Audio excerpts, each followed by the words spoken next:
Friends, welcome to Appz corner. അപ്പോൾ ഇന്നത്തെ നമ്മുടെ റെസിപ്പി പയറിലയാണ്. അപ്പോൾ നമ്മുടെ കർക്കിടക മാസത്തിൽ 10 ഇല കഴിക്കണം എന്നാണ് പറയണത് അല്ലേ. അപ്പോൾ 10 ഇലയിൽ പെട്ടതാണ് ഈ പയറില.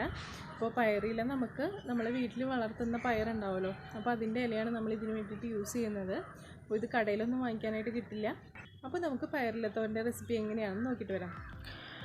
അപ്പോൾ ഇതാണ് പയറില. അപ്പോൾ പയറില നമ്മളെപ്പോഴും എളുപ്പം നോക്കിയിട്ട് വേണം യൂസ് ചെയ്യാനായിട്ട്. അപ്പോൾ ഇതുപോലെ ഇങ്ങനെ ഡോട്ട്സൊക്കെ ഉള്ള ടൈപ്പ് ഇങ്ങനത്തെ ഒന്നും ഉപയോഗിക്കാനൊന്നും പാടില്ല. അപ്പോൾ എപ്പോഴും നമുക്ക് നല്ല ഇല നോക്കിയിട്ട് വേണം പൊട്ടിക്കാനായിട്ട്. അപ്പോൾ നമുക്ക് പയറില തോരൻ എങ്ങനെയാണ് ഉണ്ടാക്കാമെന്ന് നോക്കാം. അപ്പോൾ ഇതിന് വേണ്ടിയിട്ട് അരപ്പ് തയ്യാറാക്കണം. അപ്പോൾ അതിനായിട്ട് ഞാനിപ്പോൾ ഒരു മിക്സിയുടെ ജാർ ഇവിടെ എടുത്തിട്ടുണ്ട്. ഇനി നമുക്കിതിലേക്ക് കുറച്ച് തേങ്ങ ചെറുകിയത് ഇട്ട് കൊടുക്കാം. പിന്നെ ഇതിലേക്ക് നമുക്ക് കുറച്ച് ജീരകവും കൂടി ഒന്ന് ഇട്ട് കൊടുക്കാം. വളരെ കുറച്ച് മതി കേട്ടോ. ഇനി കുറച്ച് ഇതിലേക്ക് മഞ്ഞൾപ്പൊടി ഇട്ട് കൊടുക്കാം. അപ്പോൾ ഞാനിവിടെ 1 ടീസ്പൂണോളം ചേർത്തിട്ടുണ്ട്. ഇനി നമുക്കിതിലേക്ക് ചെറിയുള്ളി ചേർത്ത് കൊടുക്കാം. അപ്പോൾ ചെറിയുള്ളി ഒരു 7 6 അത്രയൊക്കെ മതിയാവും. പിന്നെ 2 പച്ചമുളകും കൂടി ഒന്ന് ഇട്ട് കൊടുക്കാം. അപ്പോൾ നല്ല എരിവുള്ള പച്ചമുളകാണ് ഞാനിവിടെ എടുത്തിരിക്കുന്നത്. അപ്പോൾ നിങ്ങൾ എരിവൊക്കെ നോക്കിയിട്ട് പച്ചമുളക് ഇട്ട് കൊടുക്കുക. ഇനി നമുക്ക് നെക്സ്റ്റ് ഇതൊന്ന് അരച്ചെടുക്കുകയാണ് വേണ്ടത്. ഇപ്പോൾ ഞാനിവിടെ അരച്ചെടുത്തിട്ടുണ്ട്. അപ്പോൾ നമുക്കിതൊന്ന് മാറ്റി വയ്ക്കാം. അപ്പോൾ അരയ്ക്കുമ്പോൾ നമ്മൾ ഒരുപാട് നേരിട്ട് അരച്ചിട്ടുണ്ടെങ്കിൽ വെള്ളമായി പോവും, അതുപോലെ അരയ്ക്കാൻ പാടില്ല. ഇനി നമുക്കിതിലേക്ക് ആവശ്യമായ പരിപ്പ് ഞാനിവിടെ നേരത്തെ തന്നെ വേവിച്ച് മാറ്റി വെച്ചിട്ടുണ്ട്. അപ്പോൾ ഇനി നമുക്ക് കറി ഉണ്ടാക്കാനായിട്ട് തുടങ്ങാം.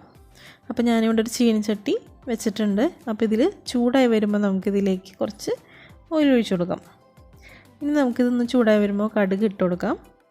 അതിൻ്റെ കൂടെ തന്നെ നമുക്ക് 2 ഉണക്കമുളകും വേപ്പിലയും കൂടി ഒന്ന് ഇട്ട് കൊടുക്കാം. ഇനി ഇതിലേക്ക് നമുക്ക് അരച്ചു വച്ചിരിക്കുന്ന തേങ്ങ ചേർത്ത് കൊടുക്കാം. അപ്പോൾ ഇതിൻ്റെ പച്ചമണം മാറുന്ന വരെ ഒന്ന് ഇളക്കി കൊടുക്കാം.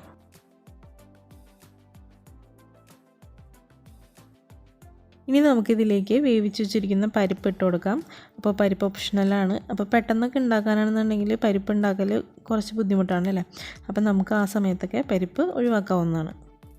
അപ്പോൾ പരിപ്പ് നല്ലപോലെ മിക്സ് ചെയ്ത് കൊടുക്കണം. ഇനി നമുക്കിതിലേക്ക് പയറില അരിഞ്ഞത് ഇട്ട് കൊടുക്കാം. എന്നിട്ട് ഇത് നല്ലപോലെ ഒന്ന് ഇളക്കി മിക്സ് ചെയ്തെടുക്കാം. ഇനി ഇതിലേക്ക് നമുക്ക് ആവശ്യത്തിന് ഉപ്പും കൂടി ഒന്ന് ചേർത്ത് കൊടുക്കാം. എന്നിട്ട് നല്ലപോലെ ഒന്ന് ഇളക്കിയിട്ട് മൂടി വെച്ച് വേവിക്കാനായിട്ട് വയ്ക്കാം. കുറച്ച് നേരം ഇങ്ങനെ മൂടി വെച്ചാൽ മതിയാവും. അപ്പോൾ നമുക്കൊന്ന് തുറന്ന് നോക്കാം. ഇപ്പോൾ ഇത് വെന്തിട്ടുണ്ട്. അപ്പോൾ ഇത് വേവാനായിട്ട് അധികം സമയമൊന്നും വേണ്ട. അപ്പോൾ പെട്ടെന്ന് തന്നെ റെഡിയായി കിട്ടും. അപ്പോൾ എല്ലാവർക്കും ഇലക്കറികൾ അധികം വേവണത് ഇഷ്ടമായിരിക്കില്ല അല്ലേ. അപ്പോൾ അങ്ങനെ ഉണ്ടെങ്കിൽ അങ്ങനെയുള്ളവർ അധികം വേവിക്കണ്ട. പിന്നെ അതുപോലെ ഇലക്കറികൾ എപ്പോഴും അധികം വേവിക്കാണ്ട് കഴിക്കാൻ തന്നെയാണ് നല്ലത്. അപ്പോൾ നമ്മുടെ പയറില തോരൻ തയ്യാറായി കഴിഞ്ഞു. അപ്പോൾ വീട്ടിൽ പയറില ഉള്ളവർ എല്ലാവരും ഇതൊന്ന് ട്രൈ ചെയ്ത് നോക്കണം. അപ്പോൾ ഈ വീഡിയോ ഇഷ്ടപ്പെട്ടാൽ ലൈക്ക് ചെയ്യുക, അതുപോലെ തന്നെ കമൻറ്റും ചെയ്യുക. കൂടുതൽ വീഡിയോസ് കാണാനായിട്ട് സബ്സ്ക്രൈബ് ചെയ്തിട്ടില്ലെങ്കിൽ സബ്സ്ക്രൈബും ചെയ്യുക. അപ്പോൾ നമുക്ക് നെക്സ്റ്റ് വീഡിയോയുമായി കാണുന്നവരെ ബൈ.